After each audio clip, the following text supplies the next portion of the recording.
ಇತಿಹಾಸ ಅಂತ ಹೇಳಿದ್ರೆ ನಾವೆಲ್ಲ ಪ್ರೀತಿಯಿಂದ ಕರೆಯುವಂತ ಬೆಂಜಮಿನ್ ಲವಿ ಪ್ರೈಸ್ ಇತಿಹಾಸದ ಒಂದು ಭಕ್ತರು, ಶಿಕ್ಷಕರನ್ನ ಅಕ್ಕೂರು ಅಂತಾನೆ ಕರೀತಾ ಇದ್ರು.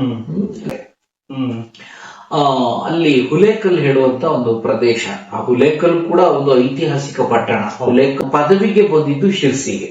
ಶಿರ್ಸಿಯಲ್ಲಿ MES ಕಾಲೇಜ್ ಅಂತ ಒಂದಿದೆ. ಈಗ ಅಲ್ಲಿವರೆಗೆ ನಾನು ಸುಮ್ಮನೆ ಓದು ಅಂದ್ರೆ ಒಂದು ಆಟನೇ, ನನಗೆ ಒಂದು ಸ್ವಲ್ಪನೂ ಸೀರಿಯಸ್ನೆಸ್ ಇರ್ಲಿಲ್ಲ. ಅವರು one of the top archaeologist in India, ಒಬ್ಬ ಘನ ವಿದ್ವಾಂಸರು, ಹೊಸತೋಟ ಮಂಜುನಾಥ ಭಾಗವತರು, ಎಲ್ರಿಗೂ ಗೊತ್ತಿರುವಂತದ್ದು.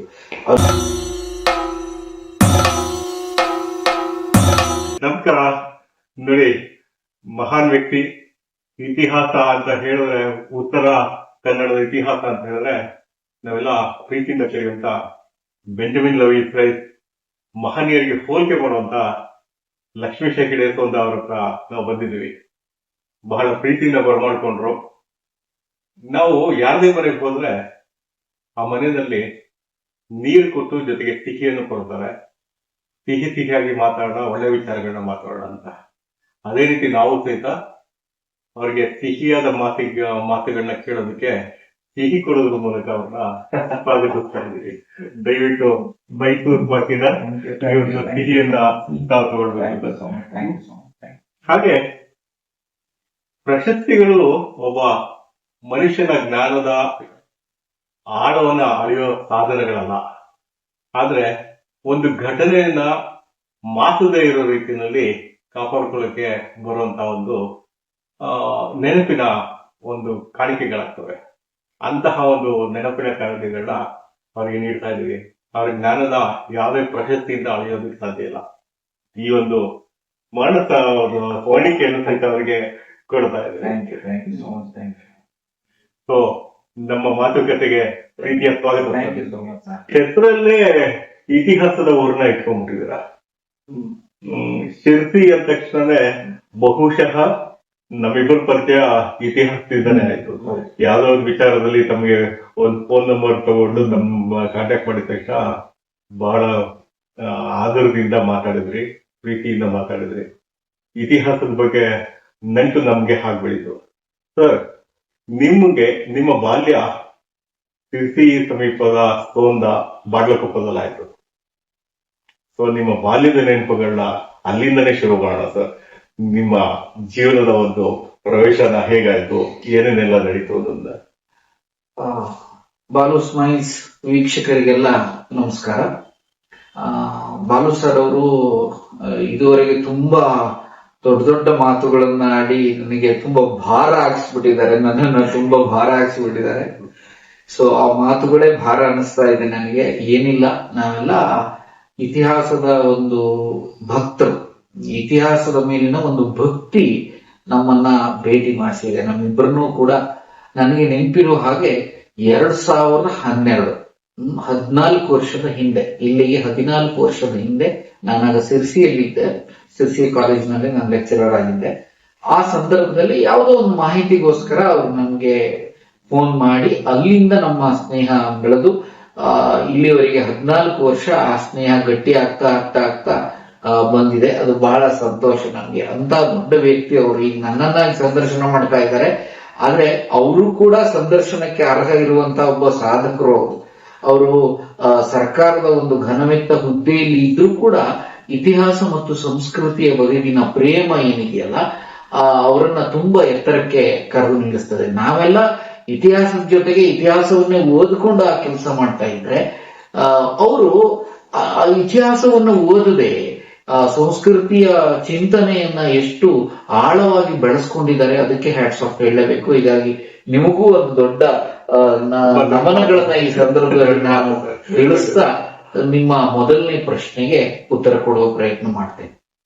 ನನ್ನ ಬಾಲ್ಯ ಮತ್ತು ನನ್ನ ಹೆಸರಿನ ಜೊತೆಗಿನ ಆ ಬಂಧವನ್ನ ನೀವು ಕೇಳಿದ್ರಿ ಮೊದಲನೇ ಪ್ರಶ್ನೆಯಾಗಿ. ನಾನು ಒಂದು ಸಾಮಾನ್ಯ ಹವ್ಯಕ ಬ್ರಾಹ್ಮಣ ಕುಟುಂಬದಲ್ಲಿ 1984 ಫೆಬ್ರವರಿ 18 ಜನಿಸ್ತೇನೆ. ಒಬ್ಬ ಮಹಾನ್ ವ್ಯಕ್ತಿ ಆ ದಿನ ಹುಟ್ಟಿ ನನಗೆ ಒಂದು ಸ್ಫೂರ್ತಿಯನ್ನ ಕೊಟ್ರು. ರಾಮಕೃಷ್ಣ ಪರಮಹಂಸರು ಜನಿಸಿದಂತಹ ಒಂದು ದಿನ ಫೆಬ್ರವರಿ 18.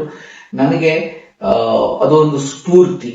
ಅಂಥವರ ಒಂದು ಜನನದ ದಿನ ದೇವರು ನನ್ನನ್ನ ಭೂಮಿ ಕಳಿಸಿದಾನೆ. ಅದೊಂದು ಆದರ್ಶವಾಗಿ ಇಟ್ಕೊಳ್ಳಿಕ್ಕೆ, ಒಂದು ಆಧ್ಯಾತ್ಮದ ಆದರ್ಶ ಕೂಡ ಎಲ್ಲೋ ಒಂದ್ ಕಡೆ ಒಳಗಡೆ ಬೆಸಿಲಿಕ್ಕೆ ಕಾರಣ ಆಯಿತು.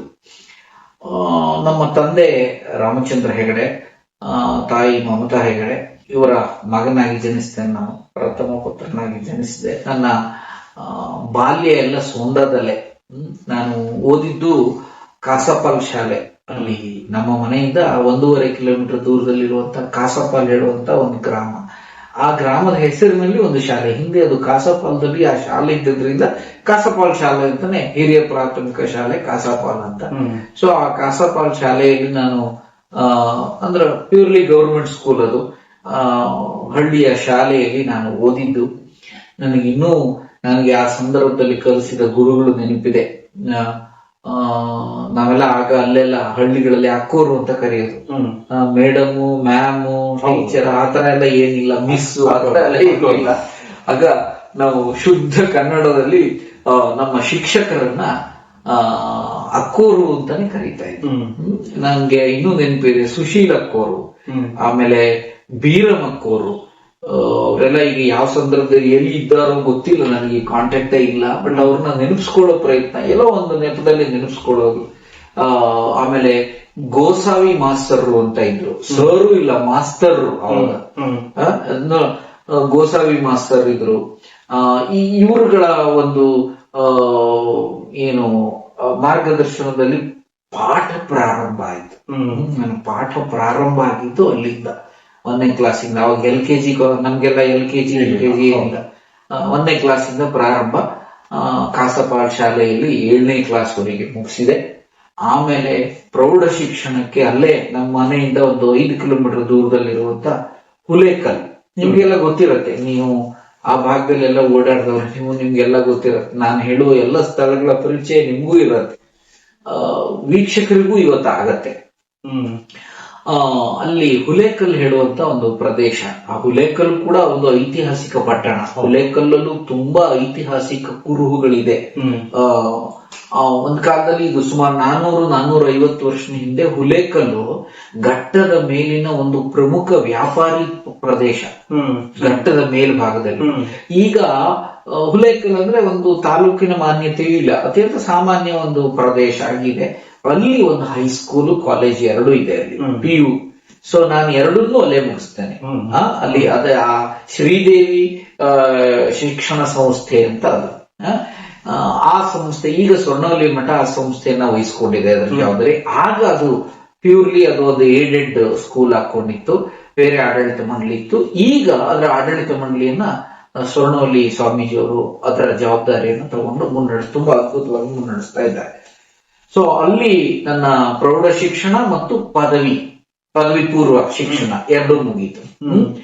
ಆಮೇಲೆ ಅಲ್ಲಿಂದ ನಾನು ಪದವಿಗೆ ಬಂದಿದ್ದು ಶಿರ್ಸಿಗೆ. ಸೊ ಮೊದಲು 1.5 ಕಿಲೋಮೀಟರ್ ಸ್ಕೂಲು, 1.5 ಇಂದ 5 ಕಿಲೋಮೀಟರ್ ಹುಲೇಕಲ್ಲು ಪ್ರೌಢ ಶಿಕ್ಷಣ PUC.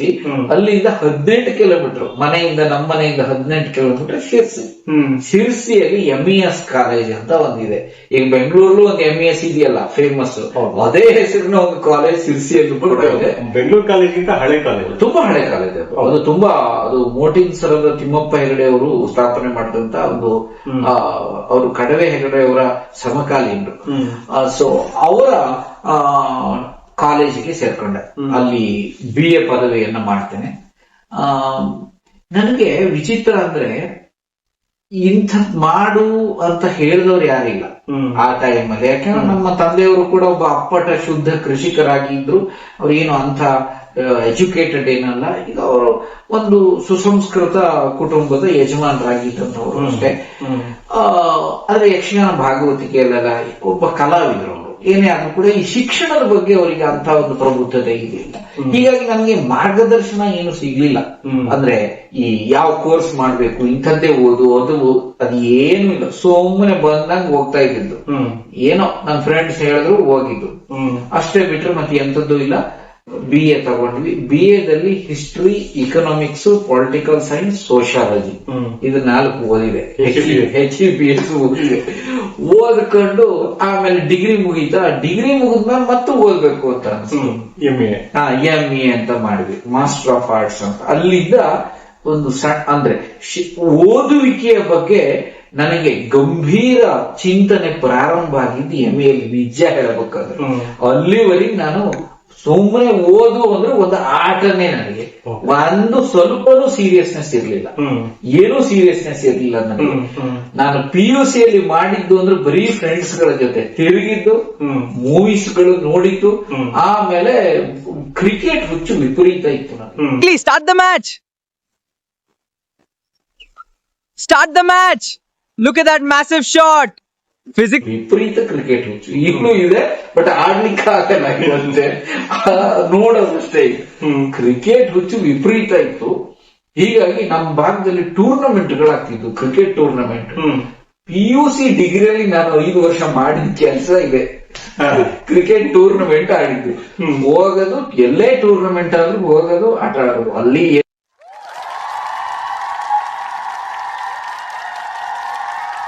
50 ಹೊಡೆದ್ಬಿಟ್ರೆ ದೊಡ್ಡ ಸಾಧನೆ. ಏನ್ ಒಂದ್ ತಿಂಗಳ ನಾನು ಅದೇ ಆ ಭಾವನಾ ಲೋಕದಲ್ಲಿ ವಿವರಿಸ್ತಾ ಇದ್ದೆ. 50 ಹೊಡ್ಕೊಂಡ್ರೆ ಆ ತರ ಹುಚ್ಚಿತ್ತು. PUC ಡಿಗ್ರಿಯಲ್ಲಿ ಮಾಡಿದಷ್ಟೇ ನಾನು. ಏನೋ ಒಂದು ಫಸ್ಟ್ ಕ್ಲಾಸ್ ಏನೋ ಪಾಸ್ ಮಾಡಿದೆ. ಓದದ್ದೇ ಬಂದ ಮಾರ್ಕ್ಸ್, ಅದೆಲ್ಲ ಓದಿ ಬಂದದ್ದಲ್ಲ, ಯಾವ್ದೂ ಓದಿ ಬಂದದ್ದಲ್ಲ, ಓದದ್ದೇ ಬಂದ ಮಾರ್ಕ್ಸ್ಗಳು. ಅಷ್ಟು ಮಾಡ್ಕೊಂಡು ಡಿಗ್ರಿ ಮುಗಿಸಿ ಆಮೇಲೆ MA ಮಾಡ್ಬೇಕು ಅಂತ ಆಯ್ತು. ಅಲ್ಲಿಂದ ಸ್ವಲ್ಪ ಸೀರಿಯಸ್ನೆಸ್ ಬಂತು. ಏನೋ ಒಂದು ಬದುಕು, ಜವಾಬ್ದಾರಿ, ಈ ತರದೆಲ್ಲ ಯೋಚನೆಗಳು ನಿಧಾನಕ್ಕೆ ಪ್ರಾರಂಭ ಆಯ್ತು. ಪ್ರಾರಂಭ ಆದ್ಮೇಲೆ ಪ್ರವೇಶ ಧಾರವಾಡಕ್ಕಾಯ್ತು. ಶಿರ್ಸಿಯಿಂದ ಧಾರವಾಡ.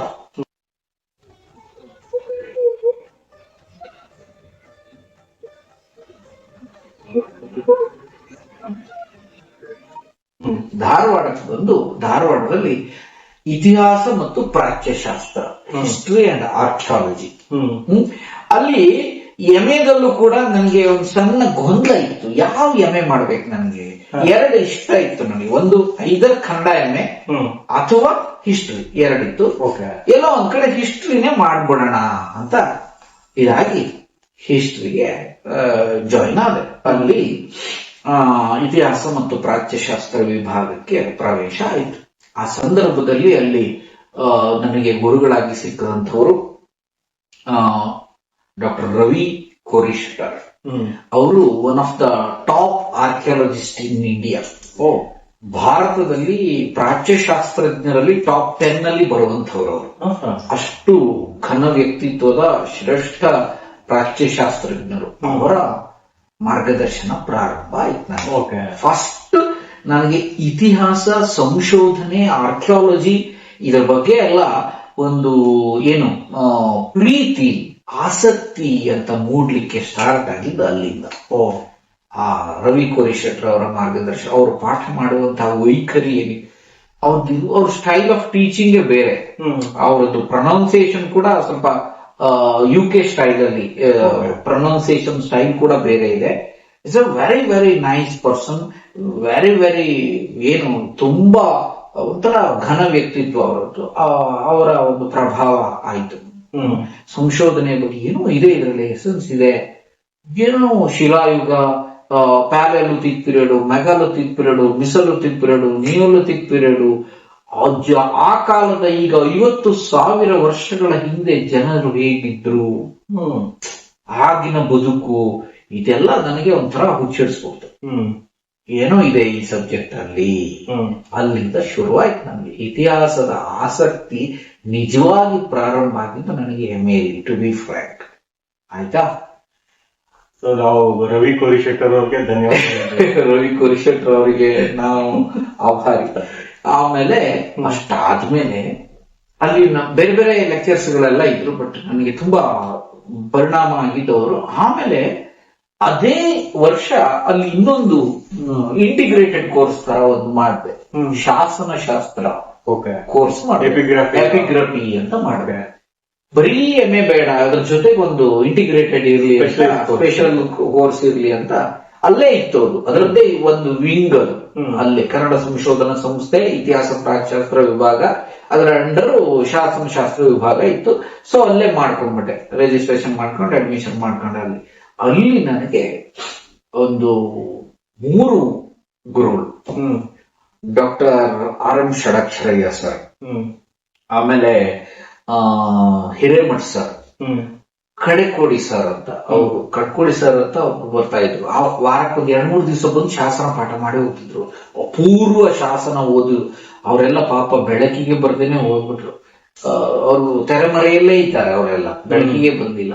ಎಂಥ ಅದ್ಭುತ ಶಾಸನವನ್ನ ಅಸ್ಖಲಿತವಾಗಿ ಓದ್ತಾ ಇದ್ರು ಅಂದ್ರೆ, ಈಗ ನೀನೆಲ್ಲ ಕನ್ನಡ ಇಂಗ್ಲಿಷ್ ಓದ್ತೇವಲ್ಲ, ಆ ತರ ಅವ್ರು ಶಾಸನ ಓದ್ತಾ ಅವ್ರು, ಹಂಗೆ ಅಷ್ಟು ಎಕ್ಸ್ಪರ್ಟೀಸ್.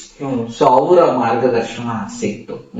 ಹಿರೇಮಠ್ ಸರ್, ಕಡ್ಕೋಡ್ ಸರ್ ಮತ್ತೆ ಷಡಕ್ಷರಯ್ಯ ಸರ್. ಈ ಹಿರೇಮಠ್ ಸರ್ ಮತ್ತೆ ಕಡ್ಕೋಡ್ ಸರ್ ಕ್ಲಾಸ್ಗೆ ನಮ್ಗೆ ಸೀಮಿತ ಹಾಕೊಂಡು ನಮ್ಗೆ ಪಾಠ ಮಾಡಿದ್ರೆ, ಷಡಕ್ಷರಯ್ಯ ಸರ್ ಅವರು ಒಂದು ಹಂತ ಮೀರಿ ನಮ್ಮನ್ನ ಹೊರಗಡೆ ಕರ್ಕೊಂಡೋಗಿ ಎಕ್ಸ್ಪ್ಲೋರೇಷನ್ ಸ್ಟಾರ್ಟ್ ಮಾಡಿಸಿದ್ರು. ಅವತ್ತಿನ ಕಾಲಕ್ಕೆ ಅದು ಬಹುಶಃ ಇತ್ತು ಎಲ್ಲಾ ಡಿಪಾರ್ಟ್ಮೆಂಟ್ ಅವ್ರು ಮಾಡ್ತಾ ಇದ್ರು. ಬಟ್ ಅವರು ಒಂದ್ ರೀತಿ ಪ್ರಭಾವ ಮೂಡಿಸ್ತಾ ಇದ್ರು, ಆಸಕ್ತಿ ಬರೋ ತರ ಮಾಡ್ತಾ ಇದ್ರು. ಅವರು ಹೆಗಡೆ ಅಂತ ಕರೀತಾ ಇದ್ರು ಅವ್ರು ನನ್ನ.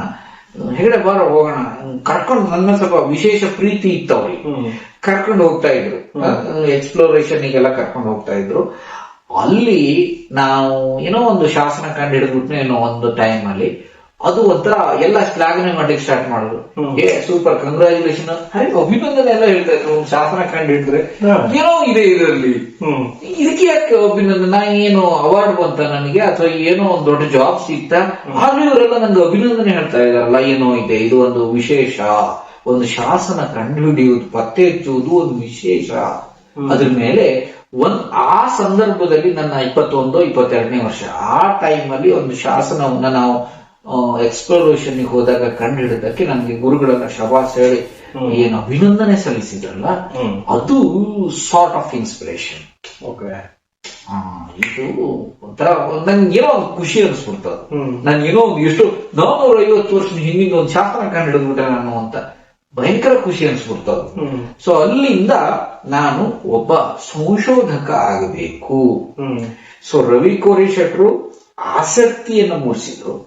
ಷಡಕ್ಷರಯ್ಯ ಸರ್ ಅವರು ನಾನೊಬ್ಬ ಸಂಶೋಧಕ ಆಗಬೇಕು ಹೇಳುವ ನಿಟ್ಟಿನಲ್ಲಿ ಅವರ ಪಾತ್ರ ಇದೆ. ಆಯ್ತಾ. ಸೊ ಅಲ್ಲಿಂದ ನನ್ನ ಸಂಶೋಧನೆ ಇಮಿಡಿಯೇಟ್ಲಿ ನಾನು MA ಮುಗಿಸಿತು. MA ಎಪಿಗ್ರಫಿ ಎಲ್ಲ ಮುಗೀತು. ಆಮೇಲೆ MPhil ಕೂಡ ಮುಗಿಸ್ಕೊಂಡು ಊರಿಗೆ ಬಂದೆ.